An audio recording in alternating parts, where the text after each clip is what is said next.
Welcome to Essential Libertarianism, selected readings from voluntarist.com. Essential Libertarianism is voluntarism. Let's reclaim the anti-political heritage of this philosophy together. The essays and books we read in this show will bring us closer to the state-free voluntary society that we desire. Let's begin the journey. Non-voting as an Act of Secession by Hans Sherrer. In 1776, the Declaration of Independence made it plain that in America, governments are instituted among men, deriving their just powers from the consent of the governed.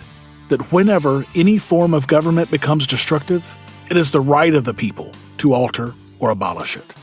The consent theory stated by the Declaration is standard fare in American politics. The Declaration, however, failed to address a very important question.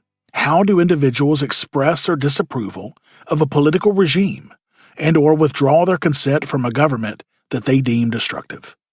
There are several methods that Americans have used to demonstrate their lack of consent. One way is to announce allegiance to an existing political order. The colonists in North America seceded from the British Empire by successfully waging the Revolutionary War. On the other hand, the 11 Confederate states removed themselves from the Federal Union from 1861 to 1865 before being forcefully reintegrated back into the United States. A second way someone can express a lack of consent is to move to a different country. This is what several commentators have called the exit option. History teaches that the last resort of the individual against tyranny is to escape from its jurisdiction. The Jews left Egypt. The separatists fled England. History is replete with examples of people who voted with their feet. A third way people express a lack of consent is by not voting. Although political pundits might not call it a withdrawal of consent, the fact is that millions upon millions of Americans show their displeasure with their government by not registering for and or casting a ballot in political elections. Non-voting represents an exit from political society. It is a silent form of social power that speaks volumes.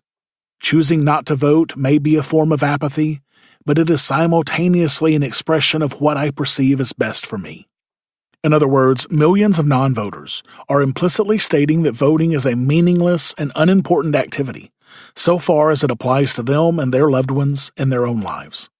After all, government programs and spending and tax policies will continue, regardless of how anyone votes. Furthermore, for those thinking individuals who understand that the government must get out the vote, the choice not to vote is a form of personal empowerment and a psychologically life-affirming act. Those men and women who consciously choose not to participate in politics expose the lie behind the myth of government by consent. They have not consented to anything. In other words, their decision not to vote is a form of personal secession, the form of secession that is most readily available to them. This choice is exercised by many millions of Americans because they understand that elections are nothing more than tugs of war between Tweedledum Democrats and Tweedledee Republicans.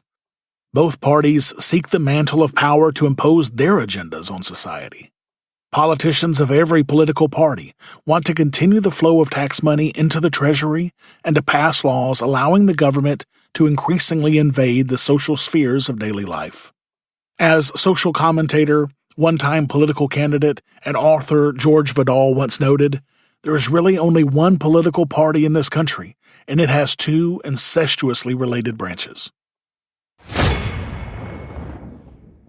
Voluntarism is perhaps the most important libertarian philosophy, and this podcast is designed to give you a piece of that. But there is a ton of other information out there on the topic of voluntarism. This is why we've compiled an easy list of great voluntarist resources in one location as a one-stop shop for the very best voluntarist content out there.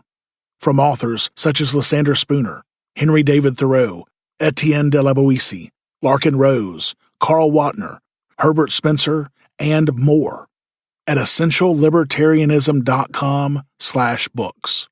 The best part is that every time you buy something from that list, you help support this show without having to pay a penny extra. So go to essentiallibertarianism.com/books today to start or accelerate your journey to the only non-political, non-violent strategy to achieve a free society, and help us delegitimize the state. EssentialLibertarianism.com/books.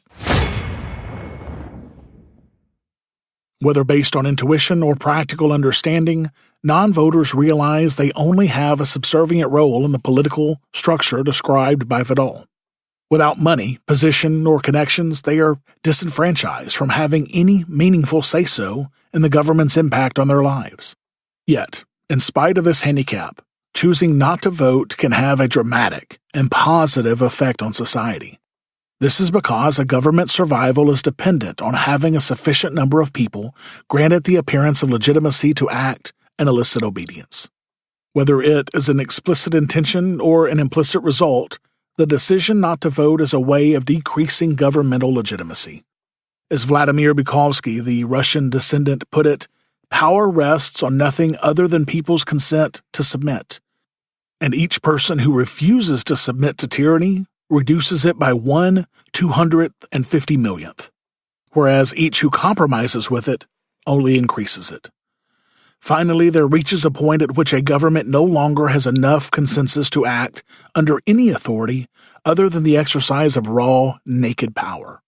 Once the mirage of legitimacy is gone, a government must become openly despotic to remain in power. This, in turn, tends to turn even more people away from supporting it and can put its continued existence in doubt.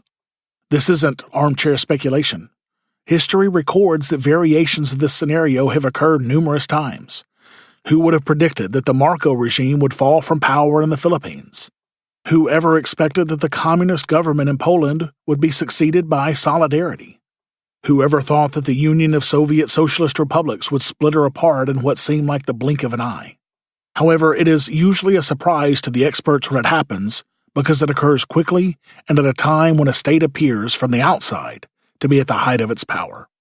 This phenomenon of seemingly sudden social change is explained by physicist Purbach's theory of self-organizing criticality. This theory, for example, explains how millions of grains of sand can methodically be added to a seemingly stable sand pile until a point of criticality is reached. At that point, adding only one more grain of sand will trigger an avalanche. Professor Bach's theory has been used to help understand such diverse things as traffic flow and the trading of stocks. It is equally applicable to the delegitimizing impact any one non-voter can have on a political regime. It is within the realm of possibility that someday the illegitimacy of the government of the United States might reach the point of criticality.